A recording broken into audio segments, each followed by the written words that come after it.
This is the All-O-Matic SL90, the slide gate operator.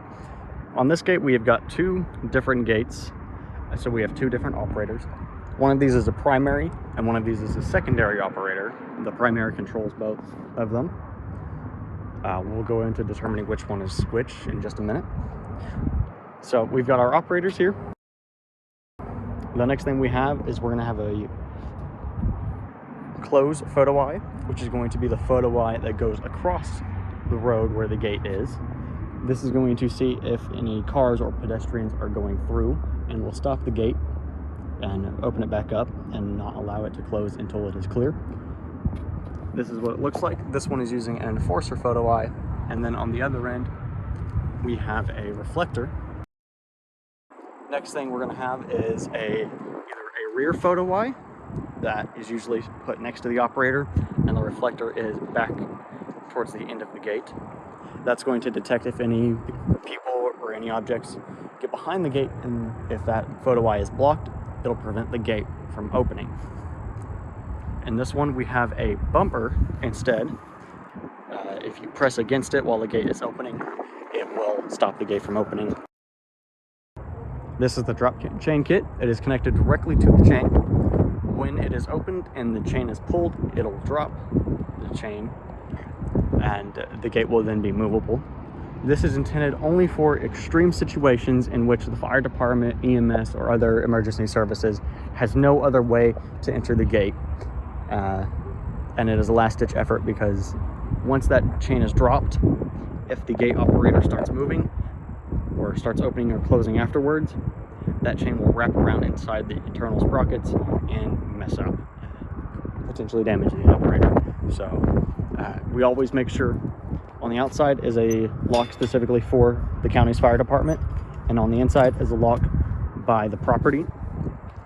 As the fire department, it's not going to try to drop the chain kit from outside or from inside the gate. Next, we have the safety loops. There's an external and an internal safety loop. The safety loop's primary purpose is to stop the gate from closing in case a car or other vehicle drives over them. Next, we have the exit loop, and the exit loop's purpose is to open the gate when a car or vehicle passes over it. Next, we're going to open up the operator and see what's inside and figure out which one is a primary and which one is a secondary. So opening it up, simply take off the cover, and on either side there are adjustable screws that are usually tightened in order to prevent the operator from the cover from just sliding off. Once inside, in the back here, we have got the loop rack where the loop detectors are located. These are what connects to the loops and tells the gate when something is on them. The loop detectors are only going to be on the primary gate, so right away I can tell you that this is the primary.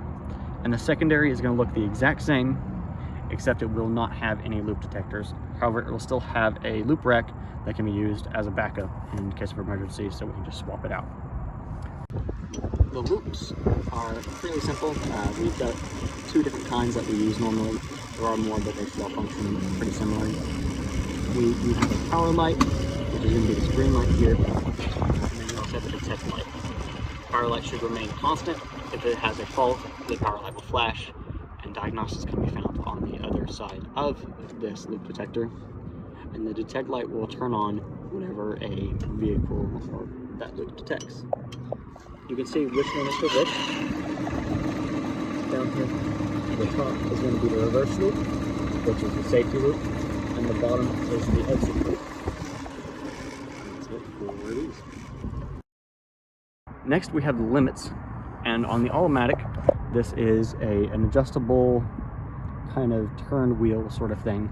So here we have the open limit on this gate and the close limit here. On the other operator, these will be flipped, so this one will be open and this one will be closed, and whenever the gate opens and closes, these black dials here move left and right. The next thing we have is the foot pedal. This is going to be locked by the property in order to prevent any common person to just step on the gate pedal and stop it from moving. Whenever this is pressed down, it will disengage the motor and let the gate be freely moved by hand. The next thing we have are the batteries. They're hooked directly up to the inside of the panel. Recommendation changing these every 2 or 3 years as normal batteries. Next up we have the motor. Nothing is really changeable on this in the internals. However, on the outside we do have a belt that can break or warp or be cut. On the left side of the operator is going to be the radio parts here. They're not in use, so we're not going to mess with them. And then we have our AC plug and our DC and AC switches that control the DC AC power to the operator. So if for whatever reason we needed to disable it, if there was flood, water, or something like that, push both those down and the gate will not open or close. This will bypass the open or close if it loses power, so it's not going to keep the gate open. If you want to keep the gate open, instead I recommend using something like tape on the photo eye. Just open the gate and slap some tape on the photo eye or on the reflector, and that'll prevent the gate from closing. In the back here we have the chain sprockets that are just wrapped around, or the chain is wrapped around it in a certain way. Alright, so that's it for all the external parts. Now let's open this up. This cover is held in place by 4 screws. It's going to be 1-inch corner. They can be tightened down or loose depending on just how it was left. So we're going to lift this up, slide it forward. Alright. Once the cover is off, we're going to start from the top left. This is going to be our radio terminal block. This is just another way to input a signal into the operator using the radio and common. We're going to go down. We've got our common, limit 2, and limit 1. These wires can be trailed directly back to these limit switches. Next up, we have our settings for the loops. These are going to be tied directly to the loop rack. And we just follow here.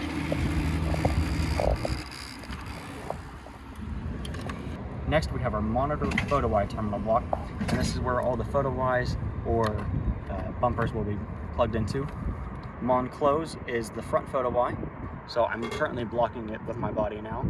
So we're going to have a light on, so the gate will not close. And then Mon open is going to be the rear bumper or the rear photo eye, and the common is just the common for it. And then last, we have a power output for any of the devices that we need that we're not using something else for, and it's 12 volts, ground, or 24 volts. And then we just have a solar input as well, but we don't use that. Next is going to be the 2 power cables. We're going to have our battery, that'll go directly to our batteries, and then we have our line in. Whenever you're power cycling the device, press down, pull, and that terminal will come out, and same thing for the line in. I always start from the battery first and then go to the line in, and everything will die. We're going to plug that back in, again battery and then line in. Alright. Next, down underneath these 2 big capacitors is our fuse for the gate. This fuse will blow if the gate hits something and continues to press against it for a certain amount of pressure, determined by the settings of the gate. And it is a fairly common issue to why the gates will not open or close. So once this fuse blows, we can stimulate here, just taking the fuse out. The red LED to the left will light up and indicate that the fuse needs to be replaced. And you can really just put these back here, and it's a 20 amp blade fuse. Going up, we have some more terminals that don't need to be worried about. This is for the alarm. So if you are having a bunch of issues or people keep, getting hit by the gate, doing not very intelligent things, you can take this out and it will no longer scream with the alarm. We're going to put it back in for now. And then we have our data terminal, which this wire here goes directly to the secondary operator and connects to it. Next up, we have the LED diagnostics. So starting from the top left, we've got the mode, which indicates what mode the operator is in. We can see what mode by pressing the reset button down here. And it'll flash twice, indicating that it has two photo eyes or otherwise monitored close opens hooked up, so both of those need to be working. Next, we've got our radio. That light will light up anytime there is a signal sent by the radio. Next is the exit open command. Same kind of deal. Anytime a signal is sent through there, it'll open and close. The exit open command will respond to the exit loop and any access control equipment that is opening the gate. Next is the phantom loop. This system here does not have a phantom loop, but essentially it is just another safety loop closer to the gate. It pushes the safety loop back. Next is the stop command. This stop command light will light on whenever the foot pedal is pressed or whenever we press the stop button here. There it goes. Next, we've got the MON open and MON close. Right now, both of these LEDs are going to be on because the gate is held open, so we're going to press the reset here. Make it flash. Move out of the way of the photo eye. And let the timer light go down. So we've got MON open and MON close. Next up is the timer light. That timer light's just going to blink in time with however long the gate is set to stay open or closing, and that can be adjusted via the timer block here. Last thing is going to be the close command. That will light up whenever the gate receives a close command. Now on the right side is more of the system LEDs showing you what's going on.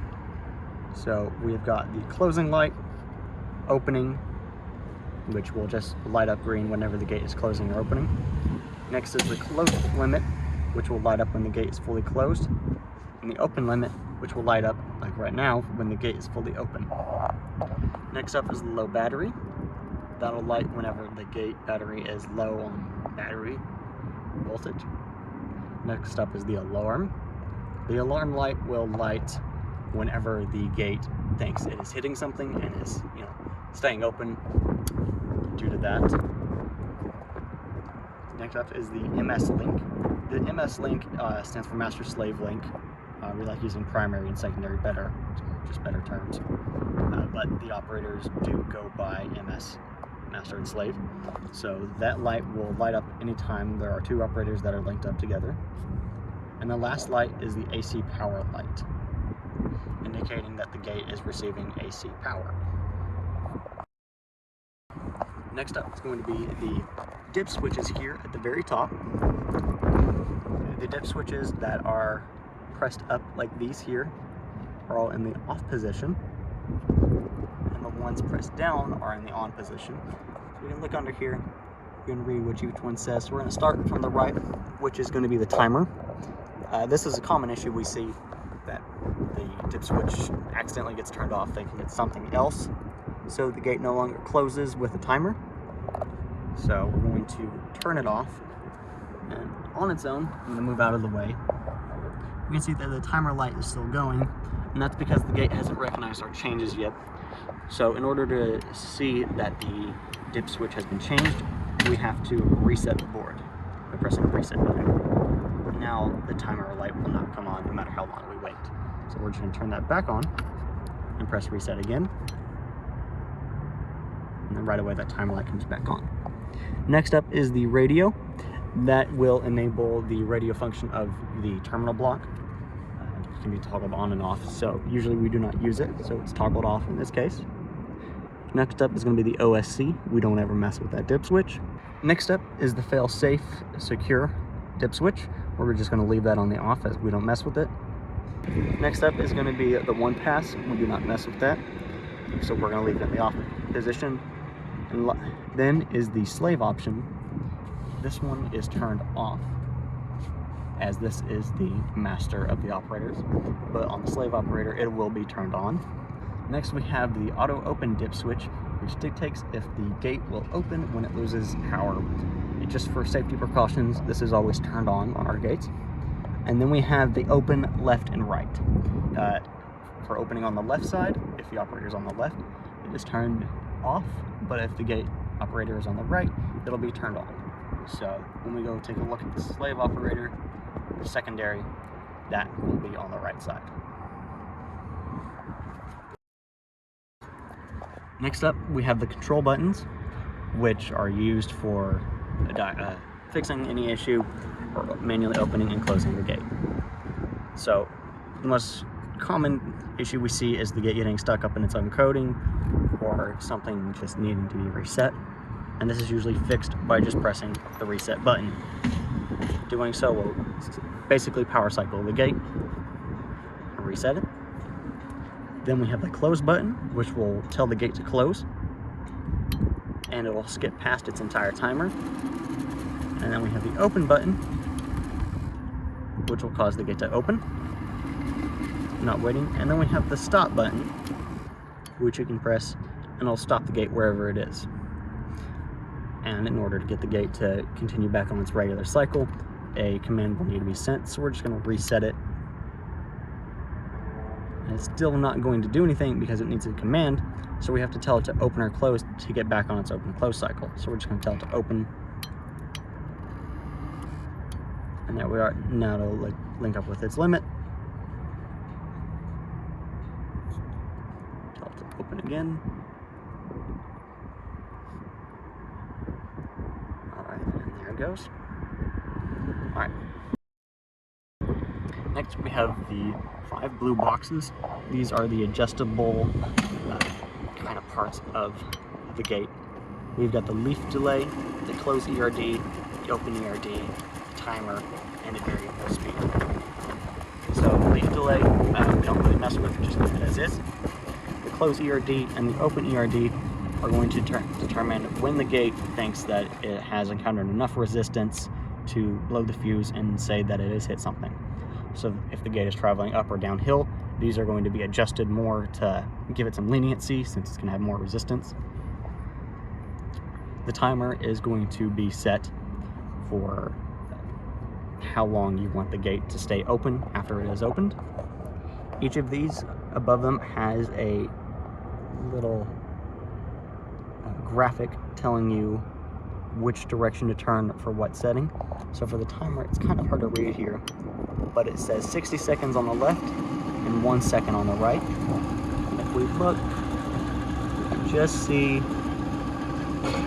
a little arrow notched into the white part of the box here in the middle. That can be turned with the flathead screwdriver or any other flat object to change how long the gate will stay open. And on the right side is the variable speed. It's going to have 100% on the left and 70% on the right. And that's just always set to 100 because even with 100, the gates really aren't that fast. This is the secondary operator for this gate. And as we can see, the slave dip switch is flipped on and the open left-right is flipped down as we saw. Pressing the reset here will still reset the gate. We'll wait for it to close. Closing. Alright, once it reaches its close limits, we can press reset and it'll still reset the power to it. The close, open, and stop will not do anything on the secondary. It is all controlled by the primary operator. The foot pedals and fuse, everything is pretty much the exact same here. And like we said, the loop detector rack is empty on this side. So rather than damaging or potentially risking damaging the chain each time the fire department or emergency services needs in, if they're not given a fob or a code by the property, they can always resort to using their KS2, which is going to be mounted either on the gate, near the gate, or on the call box, or on the call box pedestal as this one is. And it's for the fire department specifically, and the fire department will always have a key for this, and it is keyed for your specific county. So we're going to flip this back, and here we can see the key here. You'll never be able to change this yourself, but it is always worth checking if the gate is constantly staying open. So right here we've got normal operation on the left an emergency open on the right. Occasionally the fire department can leave this open accidentally, and you can see that by this little red dot here. So right now it is on the left, which indicates normal, and if it was on emergency, it would be on the right. The last thing we have is going to be the access control device, which can either be a linear E3 panel like we have here, or just a regular reader. More information can be found in our Lydia video about these.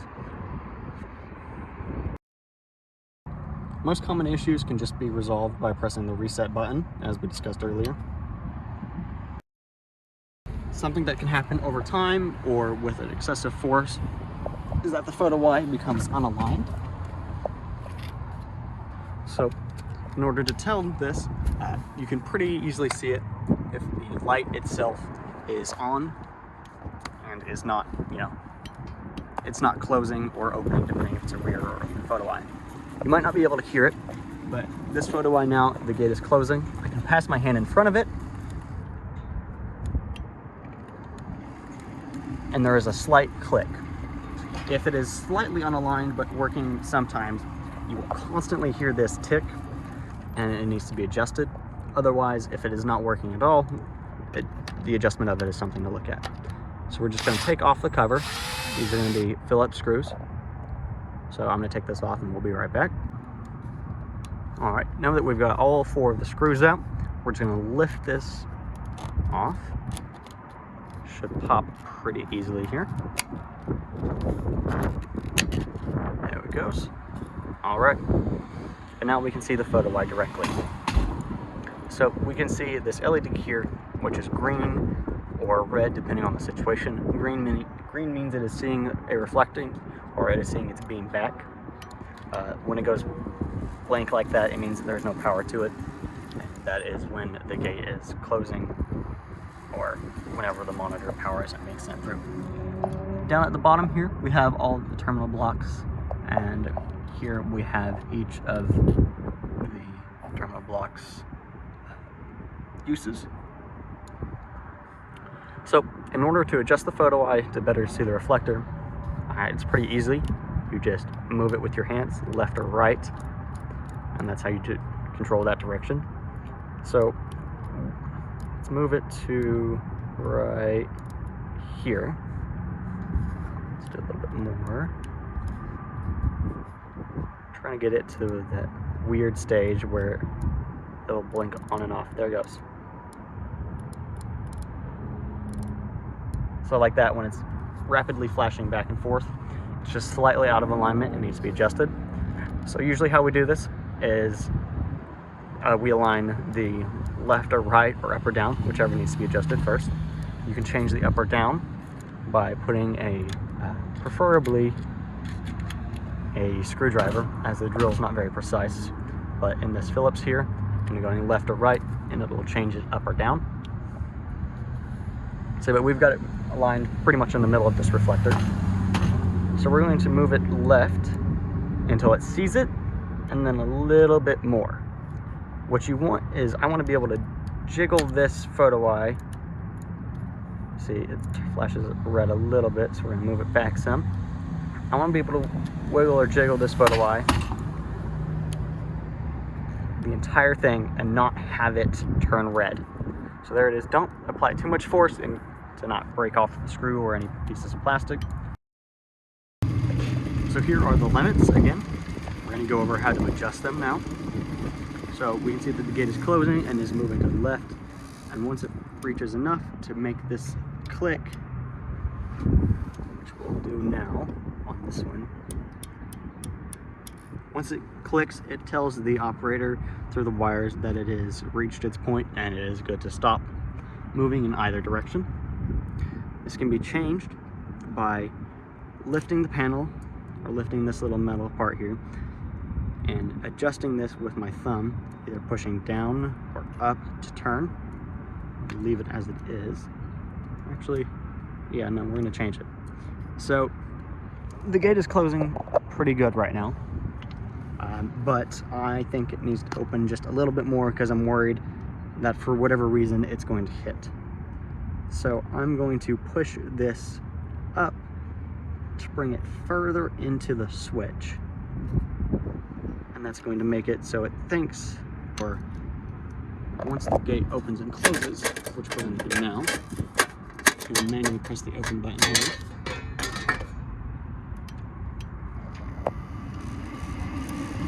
So moving that towards will make the gate think it's closed at a different distance and will give more of a gap. Pushing it the opposite direction will give it less of a gap. And the same thing for the close here, or the fully open. It'll give it more or less close to the where it actually needs to be. And so these can be just come slightly unaligned for whatever reason. Over time, metal can change, just weathering or the shortening of the chain. Whatever happens, right? So before, these were closing with not enough space to even let me through, and now I can freely walk through them. So we're gonna go back, and we're gonna wait for it to stop moving. Always wait for the gate to stop moving, preferably in an open or close, or throw the foot pedal down before you start adjusting these. And now I'm going to lift this back, move this. Oh, wait, car. Again, it's hard to fully be aware. Whenever you're changing the limits, you do need to be aware of any oncoming cars, as they will mess with how you are working. And we're going to pull this back again and move it down just a little bit. There's no real, one notch is equal to an inch or something like that. Mostly by feel that I found. And then once we have it set, we're going to test it by just telling the gate to close. And always do this in small increments, as you can accidentally let it go too far. The gate will hit something and will go off the track and potentially cause damage. So now we have the limit set. It's a pretty good distance, and we're going to leave it there. We can check what sensitivity the sensor is at by just pressing the down. This one's at 4, this one's at 3, and this one's at 4. And down here at the bottom, we can see that this one is the exit loop, this one is phantom, and this one is reverse or safety loop. So here's a car is going to drive over, or there it goes, hit the exit loop. We saw it detect, saw it flash, and there it is. Now, if these are changing the numbers a lot, or if we're getting a safety loop or a exit, phantom, or safety loop, how we reset these is up here at the top. We just press this reset button. It'll go through, it'll flash 5, 3, and then 0. And that's how we reset it. So it's still going to be at the 4 sensitivity, I believe. Yep, still at the 4. All right, and that's how you reset a loop. This is the All-O-Matic swing operator. Down here at the bottom is where the loop and the loop detector are located. So it's going to be the same setup as the slide. You've also got your power here, and then your circuit board, which is functionally identical to the swing operator. As you can see, you don't really have access to the limits. So what we're going to have to do is we're going to have to open up the operator by going to the top, taking off the lid,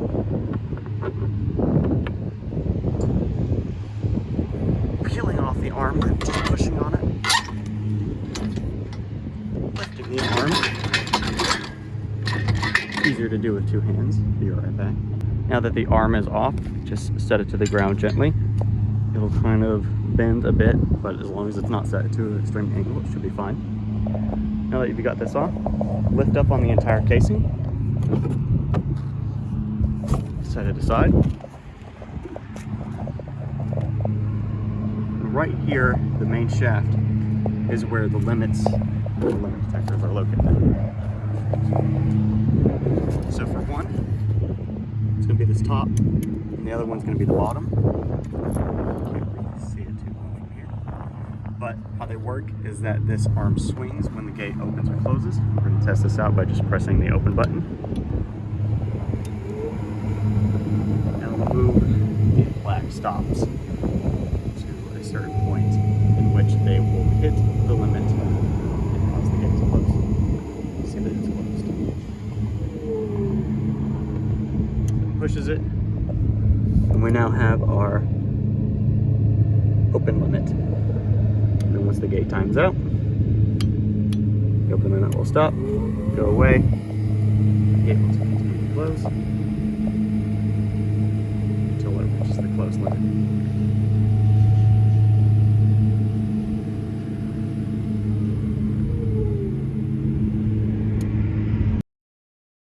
As for adjusting these, they're a bit finicky and a bit tricky. First thing I'd recommend is going over and turning off the power switches here and here. Now that the power is deactivated, the operator will no longer open or close. Right now, we are in the closed limit, so what we're gonna do is we're gonna put the arm back on. Now that the arm is secured and back on, we can take a drill, if it is a Phillips configuration, or you're going to need an Allen wrench of varying size if it is an Allen. And we're going to go and find the screw for the close limit. They're going to have to be adjusted kind of strangely. You'll need the gate to be closed in order to adjust the closed limit, and the gate to be open in order to adjust the open limit, just from how it's angled. You could just loosen them up and go from there. All you need to do is change the limit. Just put your drill there, unscrew it, it'll loosen this, and then you can move this left to right as need be, and then tighten it back. Turn the power back onto the gate, and use your open